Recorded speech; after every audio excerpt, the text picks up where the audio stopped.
Good morning, students. I am your English teacher, Soundra Pandian. Today we can continue the grammar part, simple, compound, complex.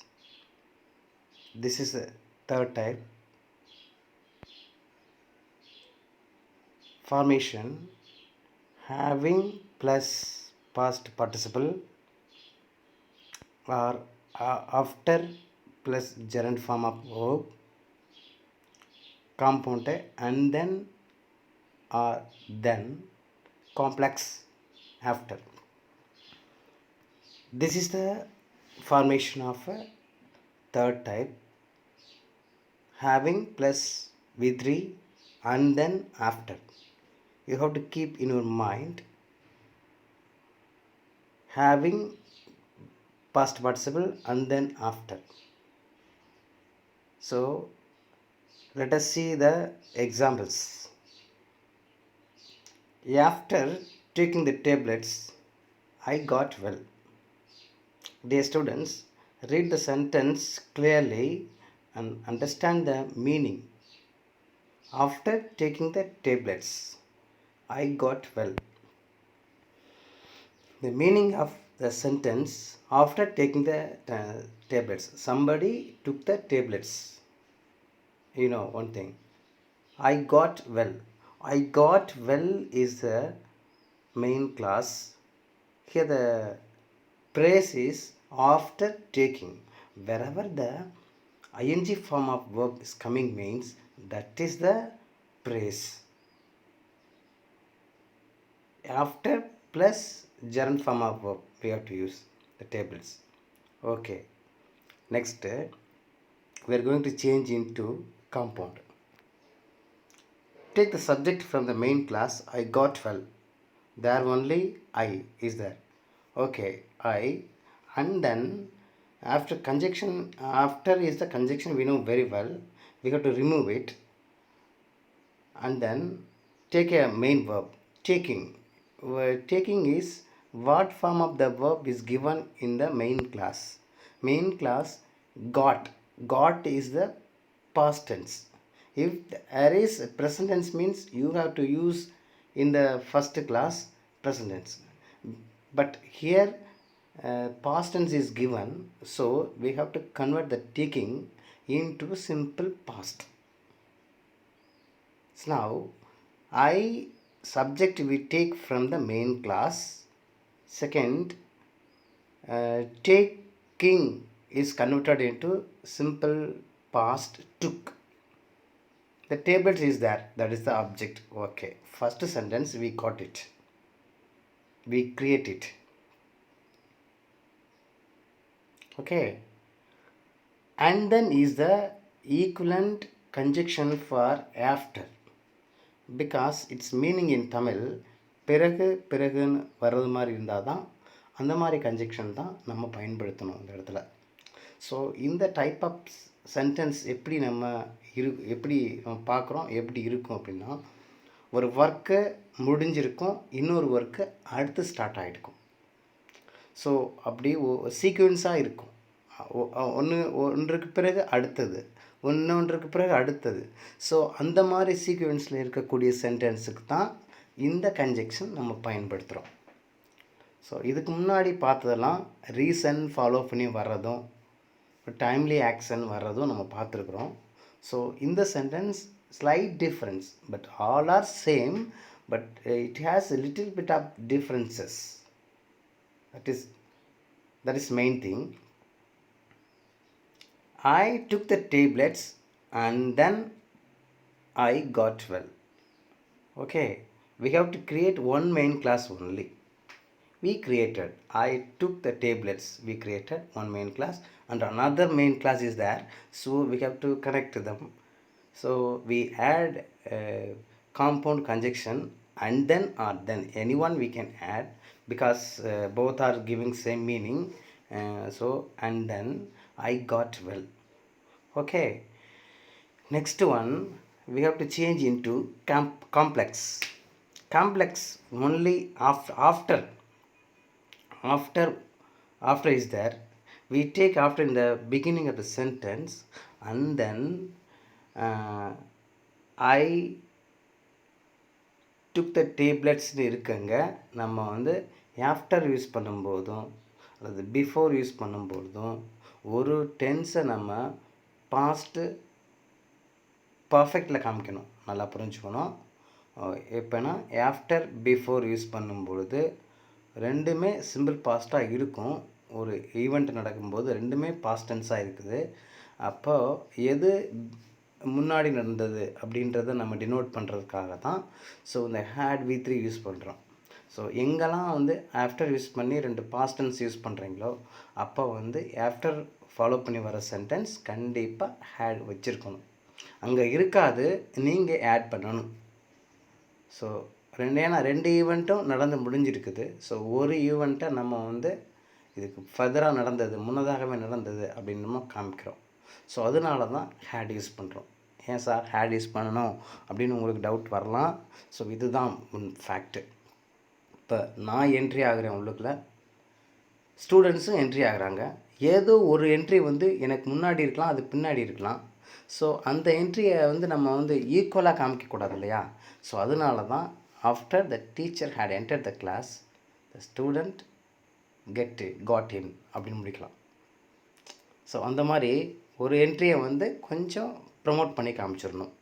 முன்னதாகவே நடந்த event அப்படின்றத கொஞ்சம் promote பண்ணி காமிக்கணும். So அதுக்காக தான் நம்ம வந்துட்டு ஆஃப்டர் யூஸ் பண்ணால் ஹேட் யூஸ் பண்ணி அப்புறம் பண்ணுறோம். ஸோ ஓகே, அதை நல்லா நீங்கள் புரிஞ்சுக்கணும் students. You must understand தரோலி. Next sentence இப்போ அதுதான் சொல்ல வரேன். After I had taken. இப்போ ஆஃப்டர்னு யூஸ் பண்ண பிறகு டுக்கு யூஸ் பண்ணக்கூடாது, ஹேட் யூஸ் பண்ணுறோம். ஹேட் யூஸ் பண்ணுறதுனால தான் அந்த டுக்குன்றது டேக்கன்னு மாறுது. இல்லைன்னா மாற வேண்டிய அவசியம் கிடையாது, மாறாது. ஸோ எப்போ பர்ஃபெக்ட் வெர்ப் அதாவது ஹாவ், ஹேஸ், ஹேட் யூஸ் பண்ணுறோமோ வரக்கூடிய மெயின் வெர்ப் வந்துட்டு V3க்கு மாறிடும். நல்லா புரிஞ்சுக்கணும். ஹாவ், ஹேஸ், ஹேட் எங்கே யூஸ் பண்ணாலும் சரி, whenever you use have, has, had, main verb formation is V3 form. அது V3 ஃபார்மாக தான் இருக்கும். சரியா? ஸோ அதை நம்ம புரிஞ்சுக்கணும். அப்போ ஆஃப்டர் ஐ ஹேட்னு யூஸ் பண்ணோன்னா அங்கே இருக்கிற மெயின் வெர்புக்கு வந்து டேக்கன் அப்படின்னு கொடுத்துருங்க. The tablets I got well. Second இருக்கிற மெயின் கிளாஸ் எப்போவுமே மாறாது, அப்படியே தான் இருக்கும். ஸோ அதில் வந்து உங்களுக்கு எந்த ஒரு சந்தேகமும் இருக்கக்கூடாது. ஓகே, அடுத்து ரெண்டாவது எக்ஸாம்பிள் பார்த்தீங்கன்னா, having finished her duty she went home அப்படின்னு முடிச்சிருக்கிறேன். Having finished her duty she went home. இப்போ இதுவும் சிம்பிள்னு நீங்கள் எடுத்துக்கிடுவீங்க. ஏன்னா பிகினிங்லேயே ஐஎன்ஜி ஃபார்மில் தான் ஹேவ் வேர்ப் வந்திருக்குது. ஸோ ஃபஸ்ட்டு சென்டென்ஸ்லாம் பார்த்தா மெயின் வேர்ப் ஐஎன்ஜி கொடுத்துருக்குறோம். செகண்ட் சென்டென்ஸில் பார்த்தா ஆக்ஸிலரி வேர்பை ஐஎன்ஜி கொடுத்துருக்குறோம். ஸோ இந்த மாதிரி ரெண்டு டைப்பில் நம்ம எழுதிக்கலாம். ஆனால் ஐஎன்ஜி மஸ்ட், ஐஎன்ஜி எங்கேயாவது வந்திருக்கணும் கண்டிப்பாக. ஆஃப்டர் யூஸ் பண்ணிங்கன்னா மறுபடியும் ஆக்ஸிலரி வேர்ப் யூஸ் பண்ண தேவையில்லை. ஆஃப்டர் ஹேவிங்னு யூஸ் பண்ண தேவையில்லை. ஆஃப்டர்னு யூஸ் பண்ணிவிட்டு மெயின் வேர்ப் என்ன இருக்குதோ, என்ன ஆக்ஷன் வேர்டு என்ன இருக்குதோ அதை அப்படியே கொண்டு வந்து ஐஎன்ஜி ஃபார்மேஷனில் நம்ம யூஸ் பண்ணிக்கலாம். அப்படி தான் நான் ஃபஸ்ட்டு சென்டென்ஸ் யூஸ் பண்ணிக்கிறேன். ஆஃப்டர் டேக்கிங் யூஸ் பண்ணியிருக்கிறேன்.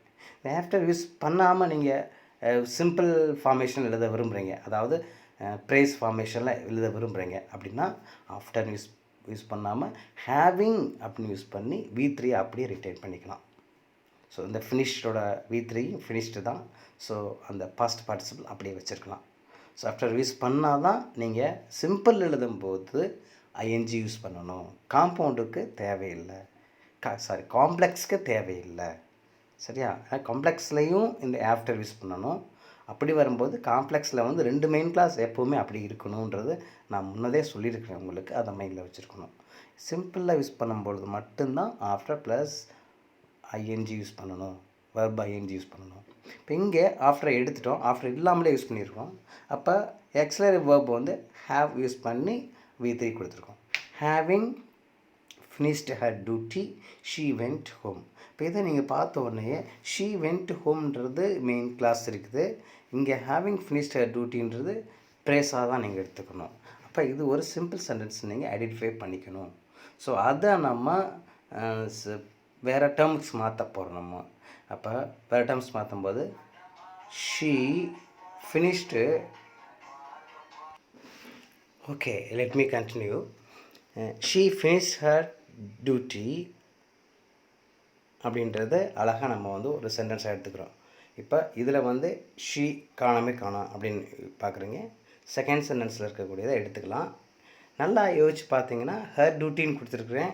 அப்போ இந்த டியூட்டியை யார் ஃபினிஷ் பண்ணா அப்படின்னு உங்களுக்கு ஆட்டோமேட்டிக்காக தெரியணும்.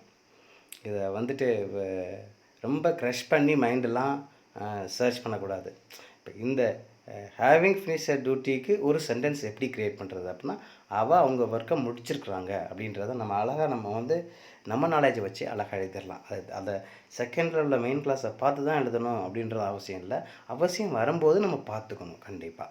ஏன்னா அங்கே ஒன்றுமே இருக்காது, ப்ரேஸில் ஒன்றுமே இருக்காது, எது சப்ஜெக்ட்னே தெரியாது. அப்படி இருக்கும் பட்சத்தில் நம்ம பார்த்துடலாம். ஆனால் இங்கே நான் என்ன கொடுத்துருக்கேன்னா ஹேவிங் ஃபினிஷ்ட் ஹர் டியூட்டி அப்படின்னு கொடுத்துருக்கேன்.